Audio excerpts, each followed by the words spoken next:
반갑습니다. 9월 1일 금요일 큐티 스케치 시간입니다. 오늘 본문은 히브리서 1장 1절로 14절까지의 말씀입니다. 오늘 본문은 이렇게 시작합니다. 옛적의 선지자들을 통하여 여러 부분과 여러 모양으로 우리 조상들에게 말씀하신 하나님이 이 모든 날 마지막에는 아들을 통하여 우리에게 말씀하셨으니 이 아들을 만유의 상속자로 세우시고 또 그로 말미암아 모든 세계를 지으셨느니라. 아멘. 네, 오늘 이제 9월 한 달은 우리가 히브리서를 묵상하겠습니다. 히브리서는 이제 아마도 바울이 썼을 것이라고 추정을 합니다. 추정이지 확실한 것은 아닙니다. 그리고 이제 유대인들, 주로 유대인들에게 썼다고 우리가 볼 수 있는데, 왜냐하면 구약에 대한 내용이 거의 대부분이고 그 구약을 해석하는 내용이기 때문에 이미 히브리인들, 유대인들이라고 이제 우리가 보는 것이죠. 그 내용은 뭐냐면 그리스도에 대한, 예수에 대한, 예수의 탁월성에 대한, 예수가 누군지에 대해서 자세히 설명을 합니다. 그 신약 성경 중에 예수 그리스도에게 좀 집중된 그런 예수가 누군가, 그리고 예수께서 어, 이제 이 지내신 제사는 어떤 의미인가, 예수님의 죽으심과 부활이 어떤 의미인지 그런 것을 적은 그런 본문입니다. 그러면 왜 이 히브리서가 적히게 됐는가? 히브리서를 이렇게 읽어보면 고난받고 있는 그리스도인들, 특별히 유대교에서 기독교로 개종한 사람들이 다시 유대교로 돌아가는 그런 일들이 있었던 것 같습니다. 그래서 너희들이 돌아가서는 안 된다. 돌아가지 않아야 될 이유를 설명합니다. 그들이 제사 제도를 이제 예전까지만 해도 이제 제사를 지냈지요. 제사장에 의해서 이렇게 제사를 지내다가 그 제사가 완전히 이제 뭐 물리적으로든 이제 포로가 되기도 하고, 아마 이제 히브리서는 어, 예루살렘 이 성전이 파괴되기 전에, 그리고 나라가 망하기 전에 그런 상황을 그런 배경으로 하는 본문인 것 같아요. 그래서 아직 성전에서 제사를 지낼 수 있는 그런 상황. 근데 그 제사를 영단번 한 번에 예수 그리스도께서 제사를 지냄으로 말미암아 더 이상 제사가 필요 없는, 그분의 한 번의 제사로 우리의 죄가 용서가 되고 더 이상은 짐승의 피로 제사를 드릴 필요가 없다고 하는 분명한 교리를 또 밝히고 있습니다.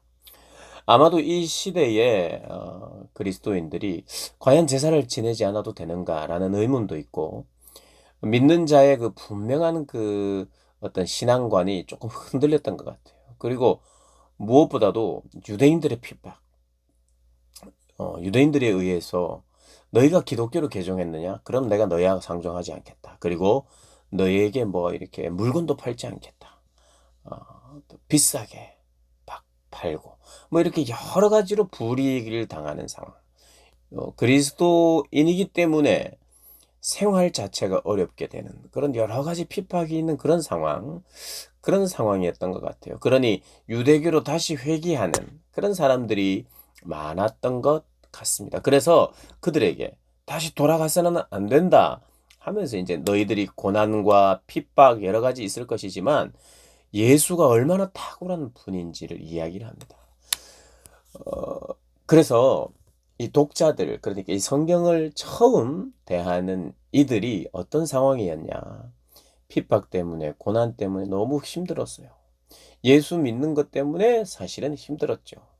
그리고 예수를 믿는 방식에 대해서 어떻게 보면 확신이 조금씩 흔들렸던 그런 시대에 어쨌든 힘들었다 이거죠. 신앙 때문에 힘들고 고난 가운데 있는 자들에게 말씀을 전하는 것인데, 우리가 알아야 되는 것은 줄곧 너희들이 고난과 핍박 속에 힘들어하고 흔들리고 다시 유대교로 회귀하려고 하고 복귀하려고 하는데, 잠깐만 들어봐. 너희들 내가 이해해. 힘들지. 이리 와봐. 쉬어. 그렇게 하면서 위로하고 언젠가는 하나님이 도와주실 거야. 우리는 이 고난을 감당해야 돼. 이런 말로 그들을 설득하는 것이 아니라 물론 그런 위로 분명히 성경 전체에도 어떤 독자에게도 필요합니다만은 그것부터 말하지 않아요. 그러니까 너희에게 위로가 필요한데 그 위로는 예수예요. 예수. 예수님. 예수님이 위로예요. 그러니 어떤 사람에게 낙담하고 있다. 그러면 그가 필요한 위로는 뭐냐면 예수님을 아는 것이에요. 예수님이 어떤 분인지를 알아야 돼요. 그 지금 히브리서가 그걸 그런 식으로 위로하고 그런 식으로 붙들어 주는 거예요. 예수를 제대로 모르기 때문에 고난을 극복할 수 없는 거예요. 예수를 제대로 모르기 때문에 고난에 흔들립니다. 그리고 회개합니다. 다른 이유가 없어요. 우리도 마찬가지입니다. 우리의 신앙에 뭐 확신이 없고 힘들고 고달파서 뒤로 빠지고 싶고 예배도 잘 못 드리고 나는 왜 이렇게 힘들지 어렵지 그 모든 것이 무엇을 통해서만 해결이 되느냐? 예수님이 누구신지를 알고 그 예수님이 하신 일과 그분의 존재가 어떤 분이신지를 알아서 그분이 하신 일 때문에 우리가 결국 어떻게 되는지를 알 때, 예수를 알 때 위로가 되고 힘을 얻고 회복이 되는 거죠. 그러니까 예수님 외에 다른 것이 위로가 되거나 예수님을 통하지 않고 나는 회복됐습니다. 나는 새 힘을 얻었습니다. 그건 다 가짜죠. 엄밀한 의미에서. 물론 예수님 없이 우리가 자다가 일어나도 회복이 됩니다. 많이 먹어도 좋은 거 먹어도 회복이 됩니다. 그런 회복은 그냥 자연적인 회복이고 일반 은총 안에 속하는 회복이죠. 시간이 지나면 뭐 잊혀지고 뭐 이런 것도 자연적인 치유이고 하나님이 허락하신 거예요. 처음에는 그게 감당할 수 없을 만큼 힘들다가 그것이 내 안에서 자리 잡고 그렇게 하다가 적응이 되고 그래 이렇게 힘들 때도 있었지. 그때는 그때만큼 지금 내가 힘들진 않구나 하면서 시간이 어떨 때는 나를 위로하기도 하고 또 좀 그 마음이 좀 달라지는 것이 있죠, 분명히. 그것도 하나님의 은혜예요. 일반 은총 안에 있는 것입니다. 그러나 그것은 근본적인 해결도 아니고 위로도 아니에요. 진짜 위로는 예수님을 아는 거예요.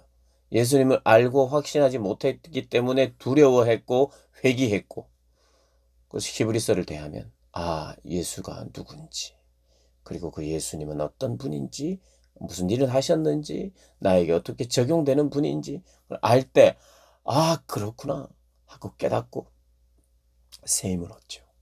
너 어떻게 위로받았어? 예수님이 어떻게 위로해 줬니? 할 때 예수님이 나를 뒤에서 꼭 안아주셨어. 나를 사랑한다고 말했어. 다 맞습니다. 저도 그런 경험이 있었어요. 뒤에서 꼭 끌어 안아주는 참 힘들 때 외롭고 힘들 때 하나님이 뒤에서 꼭 안아주는 것 같은 그런 느낌을 받은 적이 있어요. 그것도 참 위로가 되고 힘이 됩니다만은 그러나 그 안에는 분명한 메시지가 있어야 돼요. 어떤 메시지가 나에게 전달돼서 나를 안아주시는 분, 사랑하는 분. 그런데 안아주기만 하고 사랑하는 분 정도가 아니라 그냥 언제나 내가 힘들면 그냥 안아주고 여기서 쉬어. 이런 분이 아니에요, 하나님은. 하나님은 우리에게 때로는 원인을 가르쳐 주고 그 원인이 상황에 있었던 것이 아니라 힘들어하는 나에게 있기도 하고 그래서 지적을 해요. 또 가르쳐 주세요. 그리고 내가 고쳐야 될 건 고쳐야 돼요. 그러나 대부분의 위로는 참된 위로는 예수님을 알 때 그렇군요, 예수님. 주님이 이런 분이셨죠. 과연 이런 일을 행하셨죠. 하면서 감격하며 위로를 얻죠. 지금 히브리서는 그런 식으로 말하고 있어요. 그리고 우리 신앙은 사실은 그렇게 해야 돼요. 그냥 감성적인 어떤 위로만 바라면 안 돼요. 하나님이 그래, 괜찮아. 시간이 좀 지나면 괜찮아질 거야. 이건 엄밀히 말하면 그런 것이 한두 번 있을 수는 있으나 엄밀히 말하면 그건 치료도 아니고 치유도 아니고 그건 하나님이 아닐 수도 있어요. 하나님이 안아주시고 우리를 보호해 주시고 꼭 껴안아 주시고 내 안에서 쉬어라. 넌 아무것도 하지 마라. 분명히 그럴 때가 있지만 아무것도 안 하기는 뭘 아무것도 안 합니까? 우리가 뭘 안 해요? 안 하기는. 해야죠. 그리고 주님을 알아야죠. 그리고 주님이 말씀하시는 걸 들어야 되죠. 정신을 차리고 듣고 징징거려서는 안 되고, 우리 너무 슬프고 힘들 때는 또 울고, 아무 일어날 힘이 없을 때 하나님이 우리에게 먹을 것도 주시면서 기력을 회복하기도 하시죠. 그러나 정신 차리면서 주님의 말씀을 들어야 돼요. 그래서 오늘 옛적의 선지자들을 통하여부터 시작하는 거예요. 여러 부분과 여러 모양으로 우리 조상들에게 말씀하신 하나님이 마지막 날에 예수를 통하여 말씀하셨다. 그 예수는 만유의 상속자로 세우시고 또 그로 말미암아 모든 세계를 지으셨고 하나님의 영광의 광채시요 본체의 형상이다. 하나님이시라는 거예요. 그분이 하나님이시고 그분이 하나님과 동일한 분이시고 동등한 분이시다는 이야기를 합니다. 그분이 함께 지금 다스리고 통치하시는 분이라고 이야기합니다. 그러면서 이제 5절 이후로 계속해서 천사가 이렇게 부른 적이 있느냐 하면서 쭉 이야기를 합니다. 5절 이후의 내용들을 여러분이 묵상하시면서 과연 예수님이 어떤 분이신지를 이 본문을 통해서 묵상하고 그것이 나에게 힘이 되었습니다. 위로가 되었습니다. 이런 간증들, 이런 고백들이 반드시 있어야 돼요. 내가 힘들었어요. 돈이 없어서 힘들었습니다. 기도했더니 돈을 안 주십니다. 그게 더 힘들어요. 하나님 원망하기도 합니다. 그리고 하나님 진짜 하나님 또 인내하라고 하세요. 그래서 인내도 했어요. 더 기다렸더니 여전히 안 줍니다. 그래서 더 힘들었어요. 그런데 결국에는 나중에 돈을 딱 정확하게 채워주셨어요. 여러분 그게 위로 맞아요. 그건 하나님의 손길이 맞아요. 그래서 하나님이 우리에게 인내를 통해서 하나님을 만나게 하시는 건 맞아요. 그런데 그게 정말 하나님 만나는 겁니까? 하나님이 돈 없어서 힘들어하는 나에게 돈을 결국 주면 돈이 나에게 해결인가요? 물론 그런 식으로 하나님 해결하지만 예수님이 우리의 인생, 돈을 통해서 힘들어하는 이 인생이 때로는 어떤 답을 얻어야 되냐면 돈이 뭐 중요한가? 진짜 중요한 것은 나의 생명이며 주님이시며 진짜 중요한 것은 영혼이며 진짜 귀한 것은 돈이 아니라 다른 사람들이며 이렇게 깨닫는 마음과 주님의 하신 일에 대해서는 예수님이 나에게 해답이 되고 예수님이 나의 고난에 대해서 말씀하실 때 내가 사실은 어떻게 보면 돈은 나의 욕심 때문에 필요했을지도 모르잖아요. 그리고 내가 만든 고난일 수도 있잖아요. 물론 그렇지 않은 고난도 분명히 있지만 내가 만든 고난이고 내 욕심 때문에 없어서 징징거리는 것일 수도 있는데 그걸 가지고 하나님께 기도했더니 하나님은 채워주셨다로 우리가 답을 얻으면 이게 주님이 사실 말씀하고 싶어 하는 것과는 거리가 멀 수도 있다는 거. 오해 없이 잘 들으셔서 제가 말씀드리는 바가 무엇인지 알 거예요. 핵심은 이겁니다. 예수님이 나의 위로자예요. 위로자. 예수님 그분 자체가 그분이 어떤 분이신지 그분이 나에게 건강을 주시는 분이다만을 통해서만 내가 위로를 얻는 게 아니라 그분은 돈을 채워주시는 분이다라는 것을 통해서만 위로를 주시는 분이 아니라 돈이 없어도 병이 안 나아도 위로가 되시는 분이 예수님인데 병이 나아도 돈이 없어도 있어도 참된 위로가 되시는 이유가 무엇인지 예수님을 통해서 발견해야 그게 진짜 위로죠. 진짜 위로 우리가 경험하며 살기를 주님의 이름으로 축복합니다.